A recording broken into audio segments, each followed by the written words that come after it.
En Radio Viña FM presentamos Psicoeduca Contigo.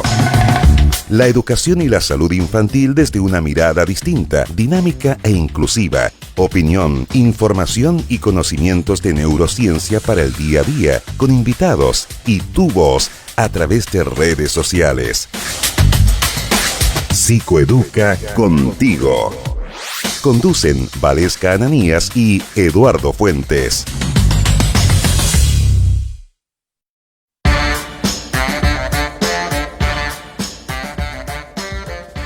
¿Qué tal? ¿Cómo están? Buenas tardes. 1:00 con 2 minutos, totalmente en directo a través de la 107.7, tu frecuencia del mar. Estamos en un nuevo capítulo de Psicoeduca Contigo, nuestro espacio de los días viernes, ¿cierto? A la 1:00, esto del mediodía, cuando usted está sentándose a la mesa, algo así, ¿o no? O algunos ya almorzaron tempranito. Hay un rango etario que dice, no, yo almuerzo a las 12, dicen, ¿cierto? Claro, sobre todo en las zonas mineras. No, a las 12. Yo recuerdo que una vez hice mi práctica profesional en una estatal minera y ellos almorzaban a las 12:34. O sea, de esas cosas que a uno lo sorprende. ¿Por qué no a las 12:35? No, a las 12:34 se paraban todos a almorzar. Así que evidentemente, si usted está disfrutando de un rico almuerzo y en familia, escúchenos y tenemos muchos temas interesantes junto a mi amiga y compañera de panel, Valesca Ananías. ¿Cómo te va, Vale? Bien, ¿y a ti, Eduardo, cómo estás? Muy bien. Oye, es cierto eso del almuerzo tempranito, eso se da mucho también en el sur. Sí, bueno, las zonas rurales también, las zonas rurales. Claro, yo que soy del sur también, eso se ve mucho en la gente adulta en el campo, ¿no? Que el almuerzo es tempranito, a las 12 del día los caballeros ahí están almorzando, imperdonable, ¿no? El almuerzo tempranito a las 12. Y uno acá almuerza a las 2 de la tarde, 3 de la tarde a veces. Y a las 3 también, claro. Y de repente pasa por el alambre, como se dice, ¿no? También en el campo, por el alambre. Oye, vamos, la agenda noticiosa está marcada por varios temas. Primero que todo, mencionar el tema del COVID-19, que está asociado a lo que tiene que ver con la vacunación masiva para los adultos mayores, ¿cierto? Va a ir decreciendo el par del rango etario, entonces ya vamos en los 80 y tanto. Partimos hace 3 días, evidentemente, con ahí 90, sobre los 90, hoy mañana van a estar en 84, 83, 85, 84, así que les vamos a ir dando la información al respecto. Así que, por otro lado, el llamado es a la conciencia, a organizarse, si tiene que, el sábado y el domingo hay que quedarse en casa, hay cuarentena, compre hoy día, si tiene que comprar algo, no vaya mañana, no saque permiso, no es necesario. Bueno, está nublado, así que las playas, poca gente del litoral, ahí, Algarrobo está en fase 2 también, donde se está yendo toda la gente, así que evidentemente dentro de lo que hacemos siempre nosotros, el llamado a la responsabilidad, a la autodisciplina, porque dependiendo de eso también va a ser el bienestar colectivo, ¿vale?, que vamos a tener en términos de los malos resultados que estamos teniendo todavía con el COVID-19. La vacuna hoy día no es la solución a todo esto. Estamos vacunando solamente con la primera dosis a nuestros adultos mayores, por ende, si los más jóvenes o incluso más jóvenes que nosotros ya estamos yendo para arriba, evidentemente somos irresponsables, esto no va a mejorar. Sí, ahí hay algo importante, Eduardo, que bueno que lo mencionaste esto de la vacuna, porque efectivamente en otros países, como por ejemplo Israel, Inglaterra y en otros países del continente europeo están avanzando de manera significativa en torno a la vacunación, pero se siguen preguntando por qué siguen los contagios aumentando, por qué las camas UCI no bajan. Y ahí un poco el análisis que se hace respecto a los especialistas es que la gente que se está vacunando, más allá de los adultos mayores, ¿no? Me refiero a la gente joven también y la gente de salud, no siguen usando las medidas de protección que hoy día sabemos que hay que mantenerlas, es decir, se vacunan con la primera dosis y creen, supuestamente, ¿verdad?, que ya están protegidos, y hay que entender que la vacuna no es contra el COVID, no es una vacuna que te va a dejar inmune frente a este bicho. En el fondo lo que hace es aminorar la sintomatología de esta pandemia, pero si no mantenemos las medidas de seguridad, el distanciamiento social, ¿no es cierto?, el lavado de manos, ¿verdad?, respetar los aforos en los espacios cerrados, esto no va a avanzar, aunque tengamos la vacuna. Entonces ahí hay que hacer un llamado muy importante. Hace muy poquito conocí una historia cerca de acá de Viña, en que por un almuerzo, Eduardo, por un almuerzo de 1,5 metros de distancia, se sacan la mascarilla y resulta que salieron positivos todas las personas. Entonces uno dice, bueno, tengamos precaución, mantengamos siempre el uso de la mascarilla de manera responsable, y como decías tú, la vacuna no nos va a dejar inmunes frente al tema del COVID. Sí, evidentemente la situación es compleja. Yo Claro, uno puede decir, pero si nos vamos a juntar, nos vamos a un café, pero para tomar café usted tiene que sacarse la mascarilla, ¿no? Entonces, yo creo que hoy día el juntarse a tomar café, no sé si sea opción hoy en día todavía. Yo creo que evidentemente ahí se empiezan a generar diversos o distintos cuestionamientos, ¿cierto? A lo que nos dicen, evidentemente los cafés pueden funcionar, pero no tenemos mesas tan grandes, las mesas son de 60 centímetros generalmente el diámetro, entonces la distancia entre el uno y el otro se supone que no siempre uno va a tomar café con la persona que tiene cercana a uno todos los días, ¿cierto? Evidentemente usted no va a ir con su esposo, con su esposa, con su hermano, con su hermana, con el hijo, con la hija todos los días a tomar un café, se va a juntar con el compañero de oficina, se va a juntar con la persona a reunión de trabajo, y evidentemente usted no sabe dónde estuvo la otra persona. Si esto es bidireccional, no es unidireccional, digamos. No es que yo diga, no, pero es que tú me puedes contagiar. No, yo también te puedo contagiar a ti. Entonces, por ahí va la cosa. Yo creo que es muy importante lo que tú dices. Sí. No, y por eso que es importante el llamado que tú haces, ¿no es cierto? Sobre todo en los niños, ¿no? Los niños es muy difícil que usen la mascarilla, Eduardo, sobre todo los más chiquititos. Nosotros vemos en Psicoeduca que los niños de 2, 3, 4 años les cuesta mucho usar la mascarilla. ¿Y cómo los protegemos entonces? ¿Cuál es la manera que tenemos para poder evitar que ellos se contagien? Porque, ojo, acá hay un tema importante. Si los niños se van contagiando de COVID, la sintomatología para ellos o la afectación clínica no es tan fuerte como le puede dar una persona adulta. Entonces, finalmente, no es tan grave que un niño se contagie, es que ese niño va a contagiar mucho más a la familia. Y entonces al adulto mayor o a las personas que son más grandes, efectivamente les puede pasar la cuenta. Bueno, mensaje que todos los viernes damos de responsabilidad social: usa la mascarilla, mantenga la distancia social, no salga si no tiene que salir. Nos queda menos de esta pandemia, pero aún nos queda todavía un 2021 lleno de muchos desafíos, diría yo. Tenemos un tremendo programa, de hecho vamos a hablar de la infancia y los derechos del niño en el próximo proceso constituyente, ¿cierto? Vamos a tener en unos minutos más a un tremendo invitado, es el abogado, el profesor Jaime Baza, que va como candidato constituyente por el Distrito 7, por acá por la región de Valparaíso, que va a estar conversando en extenso aquí con nosotros de la infancia y los derechos de los niños vinculados a la educación. Todo lo que usted quiera preguntar, mándenos a través de las redes, mándenos a través del WhatsApp. Entonces, evidentemente va a ser muy, muy interesante. Pero en estos primeros minutos, ¿vale? Yo te quería proponer algo que de verdad es un tema que siempre es importante visibilizarlo y siempre es importante conversarlo, que tiene que ver con algo que no es de hoy día, ¿cierto? Que es con una investigación de la PDI en el año 2017. A muchos hogares del Sename, que tiene que ver con el brutal informe de la PDI sobre abusos en el Sename que permaneció oculto desde diciembre. Esto es un reportaje de CIPER, hay que decirlo, esa es la fuente. Salió el 2 de julio del 2019, evidentemente, y esto debió haber salido mucho antes. Entonces, es donde se dice: el Estado de Chile viola sistemáticamente los derechos de los niños que están bajo su tutela. ¿Qué opinión te merece de ese tipo de cosas?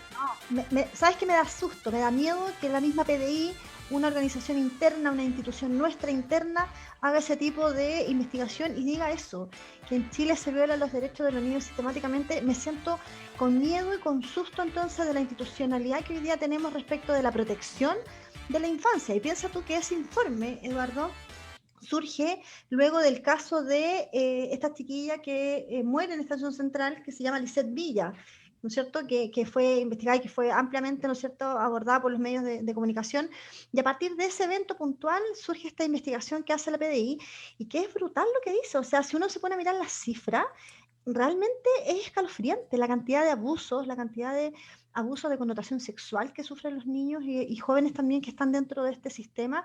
Es alarmante. Y uno dice, bueno, ¿qué pasa con el Estado? Yo te voy a apoyar un poquitito con esa cifra, y tiene que ver básicamente con... Mira, en el 100% de los centros que administra el Sename y en el 88% de los gestionados, hay que mencionar que se investigaron 240 hogares de menores. Partamos de esa base. A nivel nacional. Claro. En el 100% de los centros que administra el Sename y en el 88% de los gestionados por particulares se constataron, siéntate bien, 2.071 abusos. Imagínate. 2.071 abusos. O sea, 2.071 niños, ¿cierto? Exacto. Vamos a hablar de... Por cada cifra, claro, son niños. 2.071 niños o niñas abusados, o niñas, ¿cierto? 310 de ellos, esto es más grave aún, de connotación sexual. ¿Ya? 310. Por otro lado, tan grave como lo anterior es que el informe de policial fue entregado a la Fiscalía en diciembre del 2018. con Pero se copia al demora. gobierno. Mira, con copia al gobierno. Pero no se hizo público. Es por eso que, evidentemente, CIPER simplemente tuvo acceso a ello y reveló los detalles de este documento. Entonces aquí tú dices, hablemos de responsabilidades primero que todo y después vamos a ir al fondo, ¿cierto? A lo más importante. Pese a que esto es muy importante, sobre todo cuando hablamos de institucionalidad. Tiene que ver con, está involucrada la PDI, el Sename, inserto en nuestro gobierno, ¿cierto? Claro. Entonces, ¿qué está pasando acá? O sea, cada vez que hayan estudios, cada vez que hayan investigaciones que sean negativas para la institucionalidad, negativas para los gobiernos de turno, ¿estos no van a ser revelados de manera pública? O sea, nos vamos a tener que encontrar, nos vamos a tener, como se dice, entre comillas, nos vamos a tener que enterar por la prensa de que estas cosas están pasando en nuestro país. Eso es lo más grave, ¿vale? O sea, eso es lo que está pasando. O sea, cada vez que vemos una situación que tiene que ver con la infancia, tiene que ver con el Sename, nos enteramos finalmente por la prensa, porque estalla una bomba y que finalmente ahí recién nos damos cuenta. Pero me parece, ¿sabes qué? Como alarmante finalmente que nosotros como ciudadanos tengamos una institución en el cual se supone que confiamos, que se supone que pertenece, bueno, le vamos a preguntar luego a Jaime, ¿no? Que pertenece al Ministerio de Justicia, pero es de protección. Si uno lee la misión del Sename, Eduardo, la misión, el propósito final, es la protección de niños, niñas y adolescentes en la vulneración de derechos. Entonces uno dice, bueno, esta institución que se define por en la protección y la no vulneración de derechos finalmente termina vulnerando los derechos y más, ¿no? No solo el derecho a la educación, a la salud, sino que el derecho en general integral de un niño. ¿Y qué hacemos nosotros como ciudadanos? Porque no sé si te pasa a ti, Eduardo, pero a mí me pasa que uno dice, bueno, yo que trabajo en el área infantil, ¿qué puedo hacer con esto? Yo como ciudadana, ¿no es cierto? ¿Qué puedo hacer para mejorar esto? Y te das cuenta que hay una brecha significativa entre el ciudadano común y corriente, como nosotros, y finalmente los poderes del Estado, que son los que legislan y la política respecto y la toma de decisiones respecto a este tipo de instituciones. Y no es solo un caso, o sea, hace poquito el año pasado lo conversamos, de hecho, en una entrevista, el Es caso que de esto Ámbar. tiene que ver, perdón, Vale, con el tema, con el rol de las personas que están insertas en la política pública. ¿Y por qué te lo digo? ¿Y por qué te lo digo? Porque a mí me pasa, como medio de comunicación, como periodista, como comunicador, como lo que tú quieras, y a muchos comunicadores les pasa, a muchos periodistas también les pasa, que se encuentran con malas sorpresas dentro del aparataje público, ¿cierto? ¿Mm? Y ojo, que yo no quiero que este poncho demonice a todos los trabajadores del sector público, porque la mayoría hace una tremenda pega, ¿cierto? Pero esto tiene que ver básicamente con los cargos de responsabilidad, con los cargos directivos, con las cúpulas que no son capaces de bajar, ¿cierto? Porque tú te das cuenta que definitivamente ellos son los responsables de invisibilizar cada una de las situaciones. Ellos son los responsables de no gestionar las necesidades de la gente. Ese es el problema. Me pasó antes de ayer en la región de O'Higgins, con un personaje del sistema público, de comunicaciones del hospital regional, que no son capaces de gestionar las necesidades de los niños trans, por ejemplo. ¿Te Claro, das cuenta, hay no? otra forma de Ahí sí segregación. que hay vulneración también, ¿o no? Y que hay discriminación. Cuando una asociación de transexual, de niños transexuales y adolescentes transexuales te piden a la autoridad, ¿sabe qué? Necesitamos ser escuchados. Pero la autoridad no tiene disposición, pues no tiene nunca tiempo, o O simplemente a sea, lo mejor no quiere a ver, escuchar, pues. a ver, si no escuchan, si no se hacen todavía cargo y no mejoramos el tema del Sename, ¿qué queda para el resto, Eduardo? Te lo digo responsablemente. O sea, para todas las otras demandas que pueden aparecer, yo digo, ¿qué queda para ellos, no? Si finalmente la institucionalidad del Sename, que ya lleva muchos años y que tiene un propósito determinado, sigue vulnerando, pero de manera brutal, porque ni siquiera es un caso, otro caso, o de repente que sean algunos funcionarios. Yo me pregunto en términos como de institución, ¿qué pasa con las cabezas de esta organización? ¿Qué pasa con los jefes directivos? ¿Qué pasa con los jefes de unidades? ¿Acaso tú no ves esa vulneración? ¿Qué hace? Es ¿La gente que, se queda callada? pero es que terminan siendo cómplices de estos mandos medios a veces, Pero que sin no duda. dejan pasar en la comunicación a la gente. Y créeme que, y ¿sabes por qué te lo digo? Porque es tan brutal que estos personajes son capaces de llegar a decirte a ti, con el riesgo que eso implica, ¿cierto? Ajá. Claro, porque uno maneja información, uno maneja medio de comunicación, uno maneja micrófono, ¿cierto? Y uno sabe cómo funcionan las cosas. Y terminan hablándote de obstrucción de información. ¿Quieres conocer el concepto de obstrucción de información de aquí en adelante? Te dicen en tono de amenaza. Entonces, eso le pasa a la gente. Cuando no tenemos autoridad, no estoy hablando de todas o todos, o evidentemente que sí hay autoridades competentes. Cuando Claro. tenemos autoridades, como en estos casos, que insisto, no son capaces de bajar del piso 12 al 1 o al subterráneo, que no son capaces de ir a la población, efectivamente, a un operativo, porque no, porque yo soy el director del hospital y cómo voy a andar cómo voy a andar en la población, ¿cierto? En un operativo sanitario o de salud.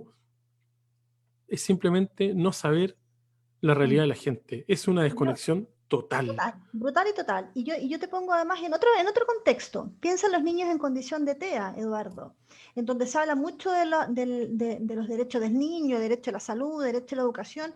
Y hoy día, y quiero que todo el mundo lo sepa, ¿no? La gente común y corriente, en Chile no existen programas estatales que permitan primero la pesquisa temprana, luego la atención temprana para los niños en condición de TEA.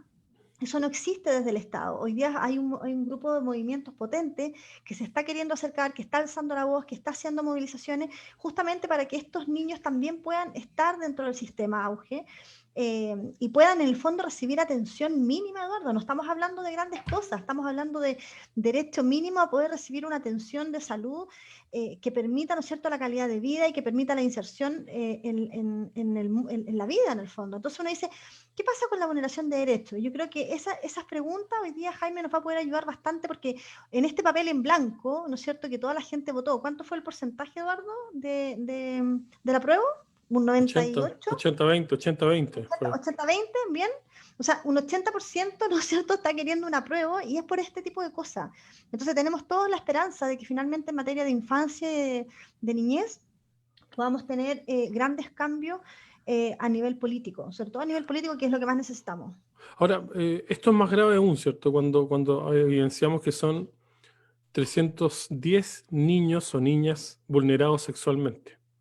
No son 310 casos de abuso, son 310 niños o niñas abusados sexualmente. Hay que decir las cosas con todas sus letras, porque yo creo que uno de los problemas que tenemos como país es la anestesia, ¿cierto? Que evidentemente hablamos las cosas siempre con anestesia, porque no, cuidado con lo que Con decimos, cuidado, de manera suave, para que no... porque hay que tener cuidado, o sea, somos todos ciudadanos de cristal.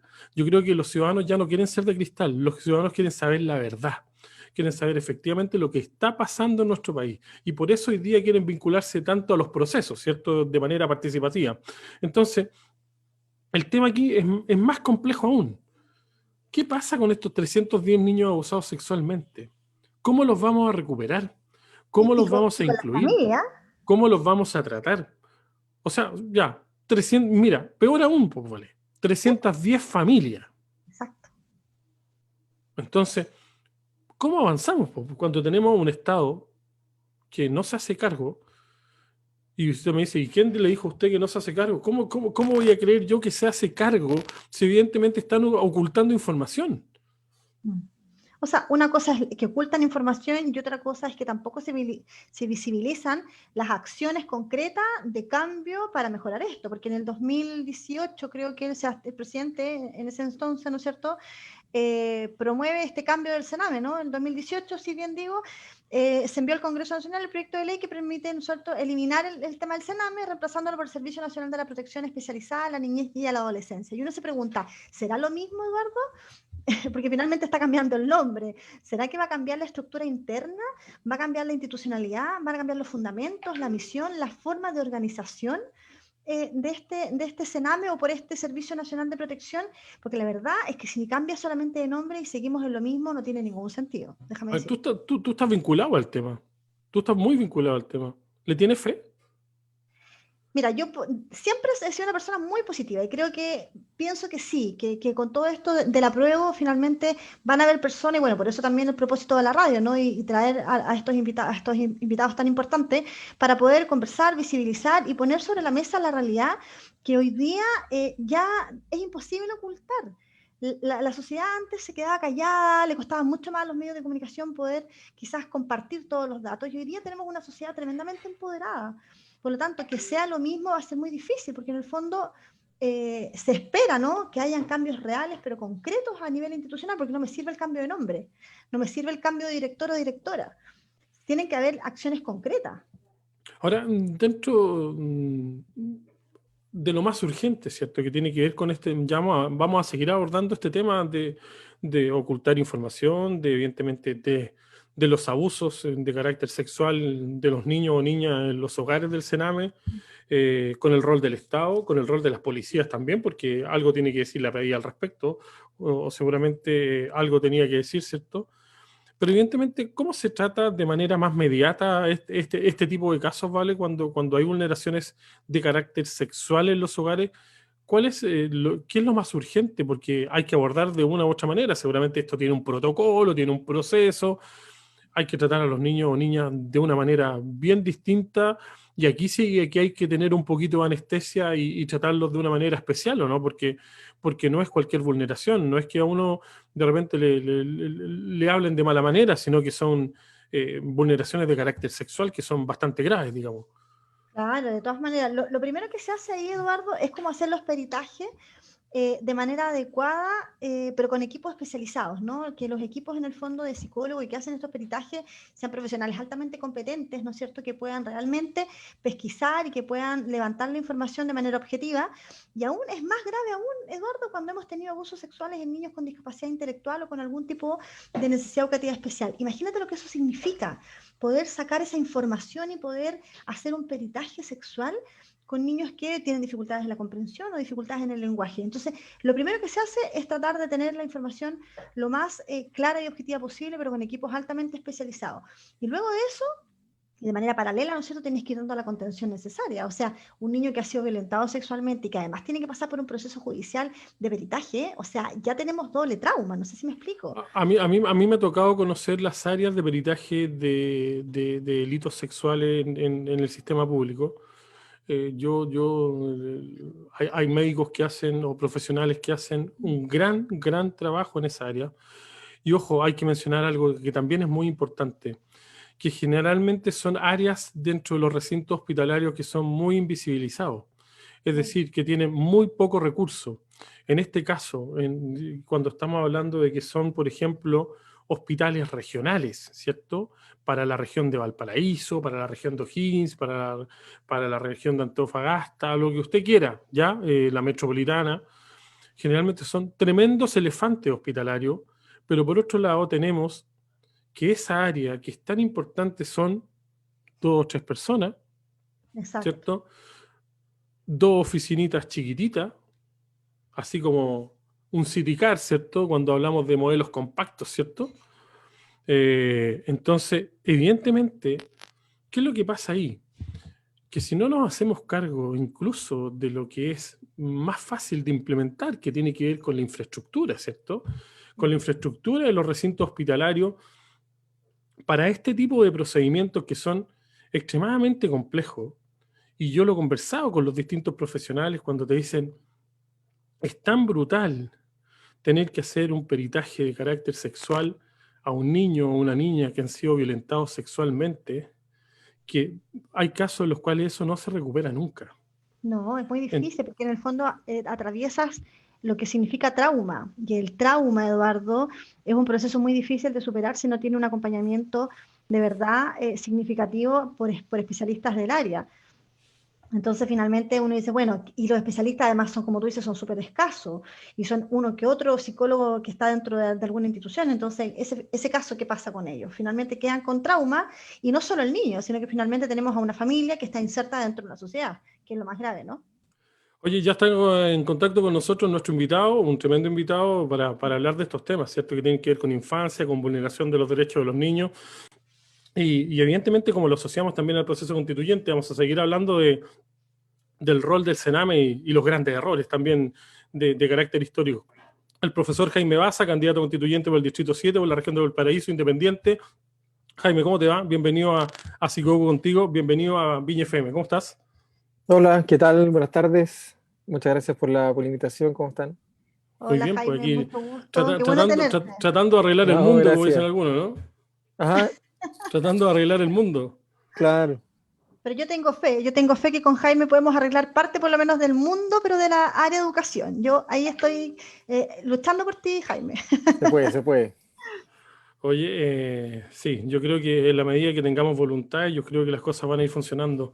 Jaime, estamos en la primera etapa del programa, estamos conversando un tema que es muy importante y que tiene que ver básicamente con algunos casos en los cuales uno se entera por la prensa de que pasan cosas, ¿cierto? Y te pongo en contexto. Hablábamos del informe brutal de la PBI sobre los abusos en el Sename que permaneció oculto por mucho tiempo, ¿cierto? Y que evidentemente después de mucho tiempo uno se entera por la prensa, ya que CIPER tuvo acceso a ello y lo publicó, ¿cierto? Entonces, estamos hablando de estadísticas extremadamente duras, de investigación de 240 hogares a nivel nacional, del cual 2.071 abusos hubo en esos 240 hogares, que son 2.071, que es mucho, 310 de carácter sexual a niños o niñas, ¿cierto? Entonces, evidentemente, cuando nos encontramos con este tipo de situaciones en un país, ¿cierto? Porque aquí ni siquiera podríamos hablar de gobierno, ¿cierto? Seguramente tenemos que hablar, pienso yo, tú me corriges, si tenemos que hablar del funcionamiento del Estado de Chile, cuando tenemos un Sename que hoy día no sabemos si el cambio de nombre va a ser solamente cambio de nombre o cambio de metodología, cambio de estructura, cambios radicales. ¿Qué opinión te merece todo esto que pasa? Bueno, efectivamente, esto no es un problema del gobierno, porque se viene arrastrando hace mucho tiempo. Eh, yo creo que forma parte, o sea, es una manifestación de varios problemas más bien estructurales que venimos arrastrando. Primero, con la forma en la que tratamos a cierto tipo de sujetos, a cierto tipo de ciudadanos, de ciudadanas, que por distintas razones se salen, por así decirlo, en los márgenes de lo que es tradicional, ¿verdad? Eh, ocurre con niños, niñas y adolescentes en general, pero especialmente con los que han sido abandonados, los que están en condiciones como de infracción eh, legal, ocurre con migrantes, ocurre con las personas enfermas, ocurre con la tercera edad, con las jubilaciones, ocurre con las personas privadas de libertad, con los pueblos originarios, con los mapuches, con la disidencia sexual, con las mujeres. Entonces hay un problema ahí estructural súper importante, que es lo que yo creo que finalmente explica que estemos en medio de una revuelta social y en pleno proceso constituyente. Porque la gran mayoría de la población se encuentra en condiciones de postergación, en condiciones de marginalidad, prácticamente como si fuera una minoría. En circunstancias que la cosa es exactamente al revés, ¿cierto? Es una minoría la que gobierna, es una minoría la que concentra el poder, la que acumula la riqueza, y la enorme mayoría de la población está en condiciones de postergación.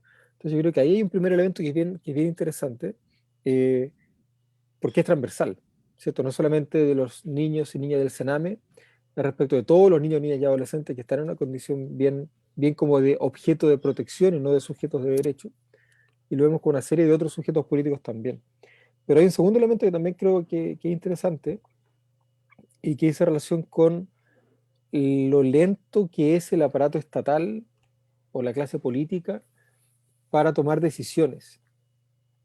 Porque esto del Sename lo sabemos desde que, no sé, desde que Francisco Cumplido fue ministro de Justicia durante el gobierno de Patricio Elwin, Mm, hace Mucho 30 años, tiempo. Claro. hace mucho rato. ¿cachai? Y todavía no Sí. sabemos nada. O sea, nos quejamos, rasgamos vestiduras por la prensa, no sé, lloramos cuando conocemos estas violaciones, cuando se incendia un hogar del Sename, pero no hacemos nada más. Y eso también es estructural, ¿cachai? Eso también lo vemos con una serie de manifestaciones, eh, por ejemplo, con las debilidades que tiene el sistema político, con la fracasada regionalización que se impulsó en la década del 70, con la corrupción en los municipios, con la integración de la población migrante. O sea, es una cuestión que también es transversal, que tiene una serie de manifestaciones distintas y que da cuenta de cómo el Estado está como permanentemente arrastrando el poncho frente a ciertos problemas, que los identifica, los visibiliza, pero le da como 800 vueltas y nunca hace lo que hay que hacer. Jaime, Es bien curioso.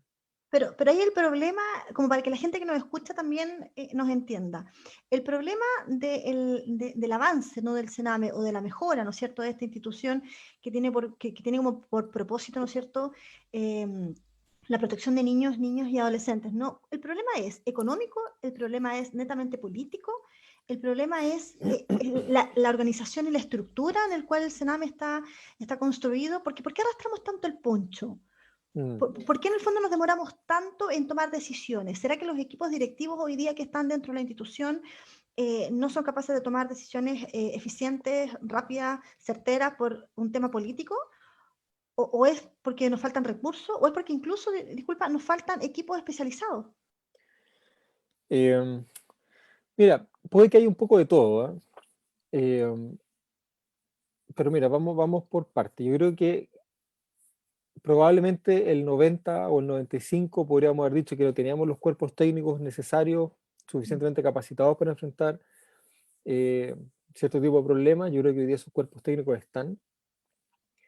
Están porque hay un desarrollo democrático importante en el último tiempo, porque el Estado del país ha destinado muchos recursos a financiar becas y estudios de posgrado, ¿verdad? No sé, ese plan lleva, el plan Becas Chile debe llevar 10 años por lo menos.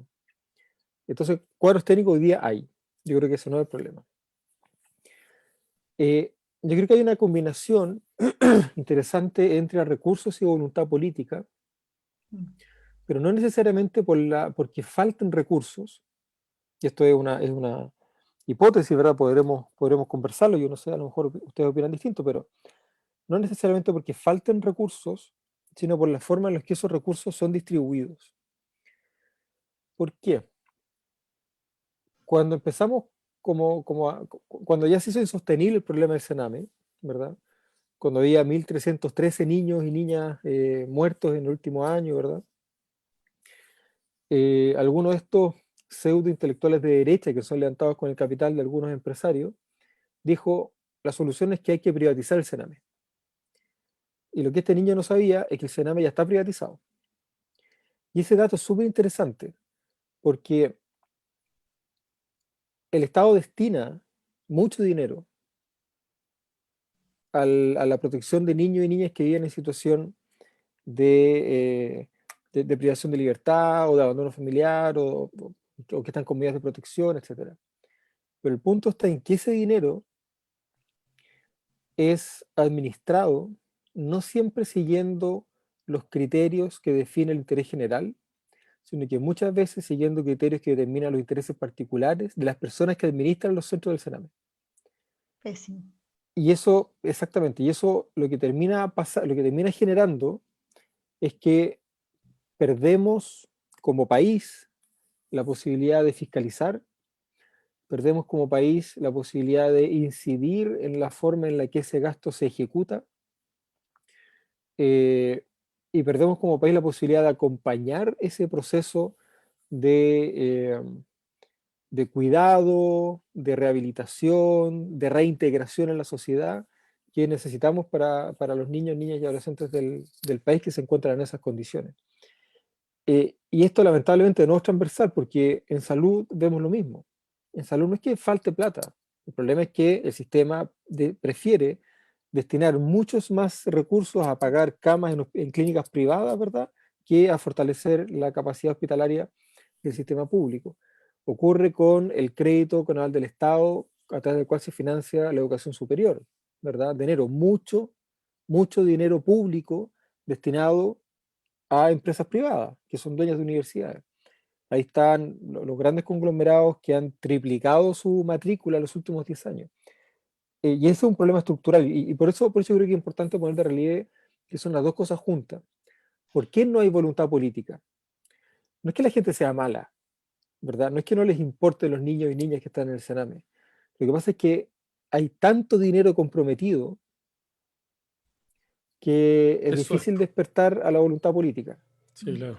¿Cachai? Es muy difícil meterle mano a un sistema como este, por el cual circula tanto dinero desde el aparato estatal, desde nuestros impuestos, dinero que generamos nosotras, las personas comunes y corrientes, dinero que circula desde el aparato estatal a empresas o prestadores privados. Pero Y que son eso, tampoco, pero que son tampoco los que se benefician finalmente, ¿no? por eso, pues exactamente. Y eso, para cortarlo, tiene que decidirlo alguien que está en el aparato estatal, un parlamentario, una bancada, un presidente, un ministro, una ministra, etcétera, pero se encuentra con un murallón de intereses creados. Qué triste. Oye, Yo yo les voy a... encuentro súper triste. Mira, piensa que cuando se impulsó la reforma escolar, eh, la de la inclusión, igualdad y no sé qué más era, eran como tres palabras, eh, se discutió mucho por qué empezar con la educación particular subvencionada y no con la educación pública. Y el gran problema era que si tú empezabas con la educación pública subvencionada, eventualmente ibas a estar en condiciones, como se decía en aquel momento muy críticamente, de comprar ciertos colegios. El Estado iba a comprar colegios. Incluso la derecha en esa época decía, claro, ¿para qué vamos a comprar fierros? ¿Se acuerdan? El punto interesante es que la alternativa era fortalecer la educación pública.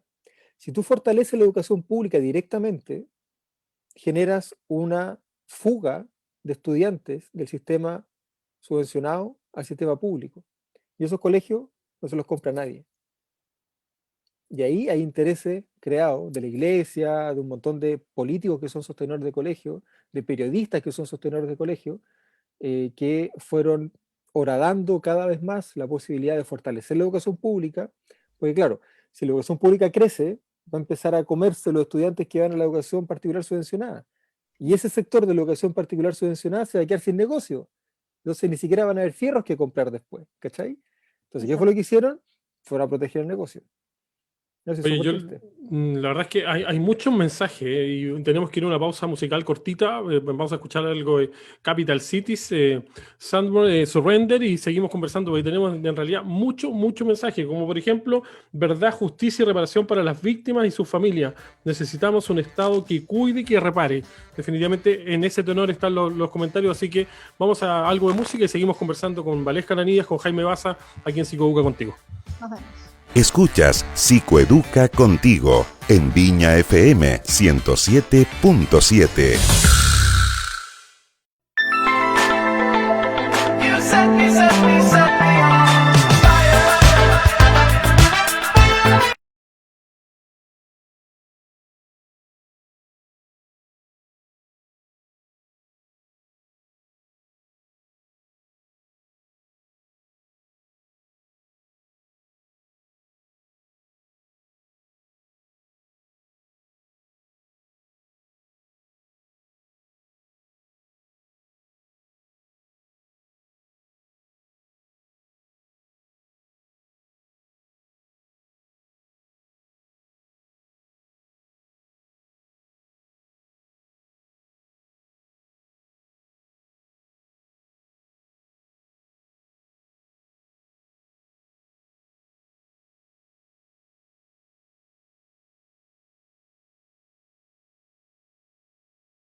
Valesca Ananías y Eduardo Fuentes conducen a esta hora Psicoeduca Contigo, la educación y la salud infantil desde una mirada distinta, dinámica e inclusiva, en Viña FM, Frecuencia del Mar.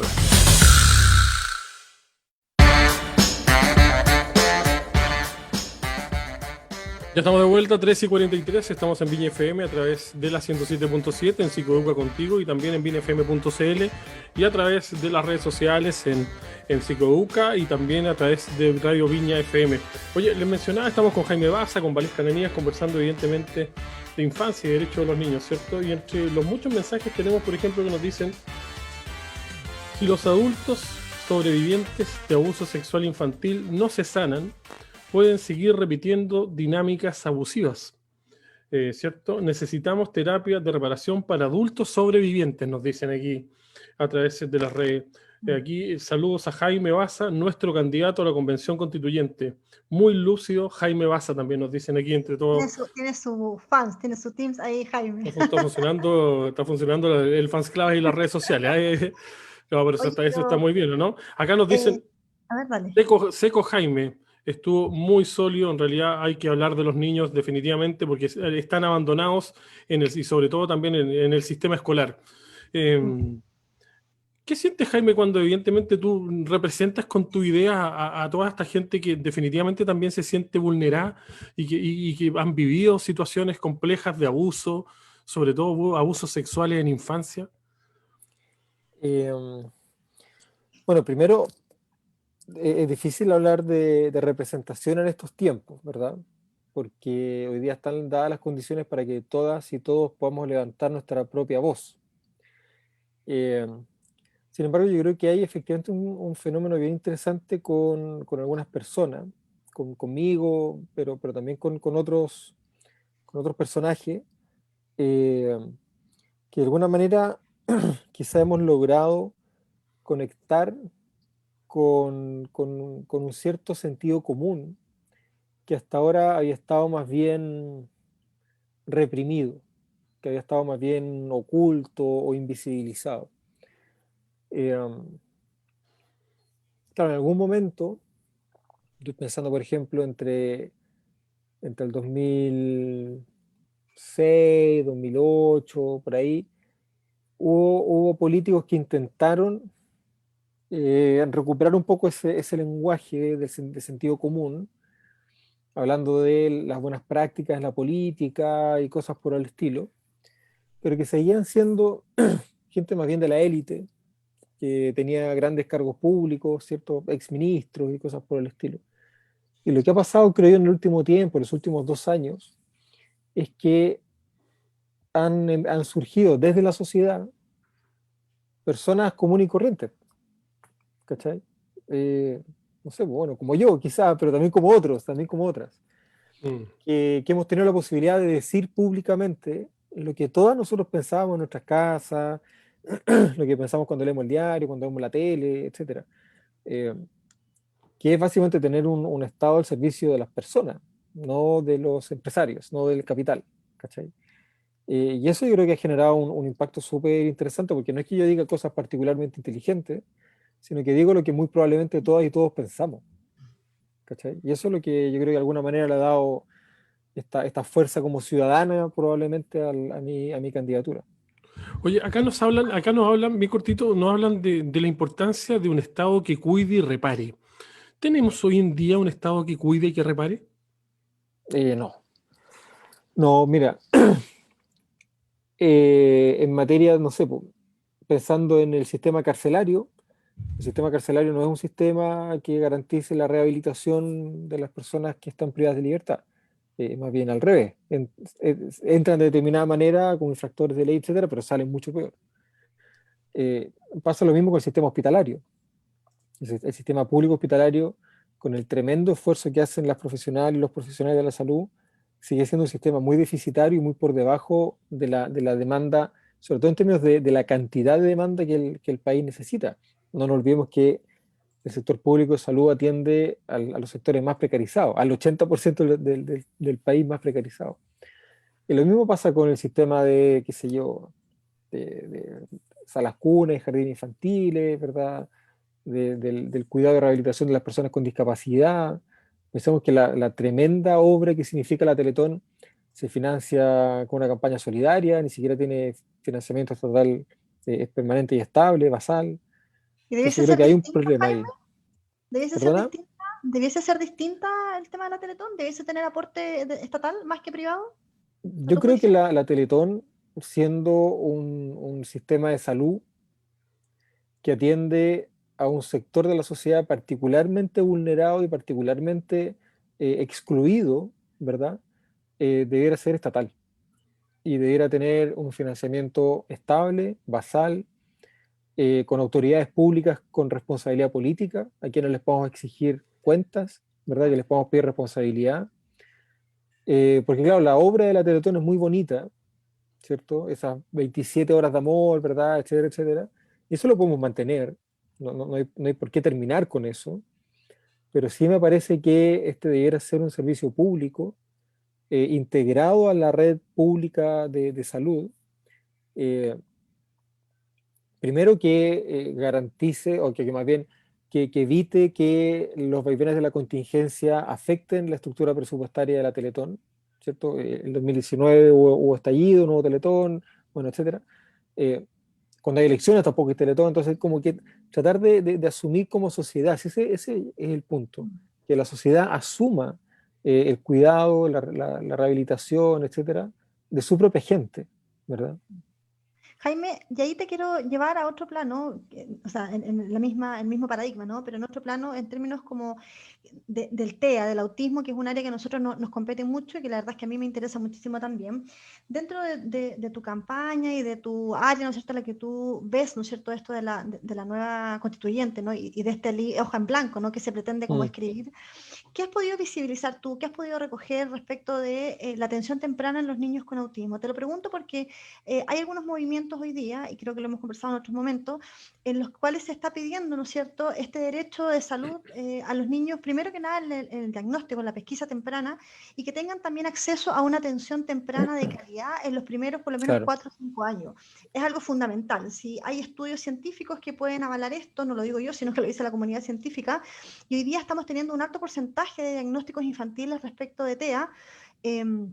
En el mundo, no solamente en Chile. Hoy día estamos con mucha pesquisa temprana y sabes que, Jaime, hay un tema mayor acá. Hay un porcentaje grande de familias que no cuenta con los recursos porque atender a un niño con diagnóstico de espectro autista es muy caro, es muy sistemático el apoyo, es muy especializado Mm. y no hay bolsillo que resista tanto tiempo. Y entendiendo que es un diagnóstico que no va a pasar en 1 o 2 años, es algo permanente. Entonces, Claro.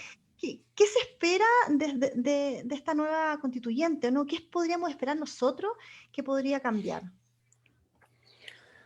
Mira, este tema es un tema bien importante, bien interesante, porque es transversal. Yo creo que la respuesta que voy a dar a continuación aplica para las personas con discapacidad, aplica para las personas del trastorno de espectro autista, eh, aplica para niños, niñas y adolescentes, pero también aplica incluso para el sistema de salud. Y es que aplica para las personas que se dedican al cuidado, ¿cierto? A las mujeres de cuidado propiamente tal, principalmente mujeres. Y es que la, la ciudadanía tiene una serie de barreras, ¿verdad? Que de hecho generan impedimentos para que podamos acceder a una ciudadanía plena.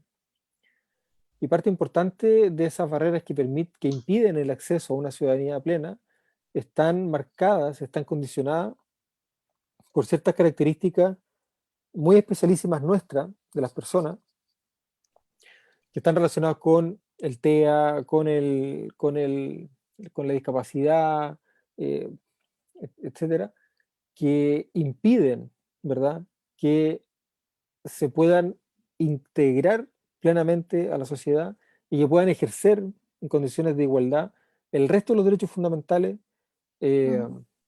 que las constituciones reconocen a todas las personas. Entonces, en este tipo de casos yo creo que concurren varios antecedentes, varios asuntos de manera simultánea, porque, claro, uno podría pensar el fenómeno desde salud, pero esto no es necesariamente un problema de enfermedad, muchas veces son condiciones de vida, simplemente, no son Claro. enfermedades. Uno puede pensarlo también desde la perspectiva de la educación, ¿cierto? De cómo pensamos el sistema educativo para la integralidad de una sociedad compleja y diversa, compuesta no solamente por personas tradicionales, sino también por personas con discapacidad, con el TEA, etcétera, que hablan otros idiomas, ¿verdad? A propósito de las personas eh, eh, con discapacidad, ¿verdad? Para Lengua, hablar. sí. Eh, Podríamos pensarlo, por ejemplo, desde la perspectiva de la igualdad ante la ley, ¿cierto? ¿Cómo generas tú condiciones para que la igualdad ante la ley no sea una mera declaración formal, sino que esté debidamente complementada con esta segunda parte de la igualdad ante la ley, que es la no discriminación arbitraria, que uno podría entender lo que es algo así como el derecho a ser diferente, porque las personas Claro. somos iguales, pero al mismo tiempo somos distintas, ¿cachai? Y, y entre esos tres o cuatro elementos, si uno contempla además el trabajo, la seguridad social en el caso del cuidado, etcétera, etcétera, da cuenta, creo yo, de un panorama que es mucho más complejo, que no se soluciona directamente diciendo vamos a tener salud pública, gratuita, universal y de calidad para todas las personas, porque parte de esas personas que están fuera de las barreras de la ciudadanía no tienen problemas de salud, tienen problemas de condiciones de vida. ¿Cachai? Ahora, las expectativas para el constituyente, yo creo que siempre tienen que ser moderadas, pero moderadas en un doble sentido. Primero, hay mucha conciencia respecto de los derechos de aquellas personas que hoy día se encuentran postergadas o excluidas, que están presionando por reconocimiento y que están presionando por participación.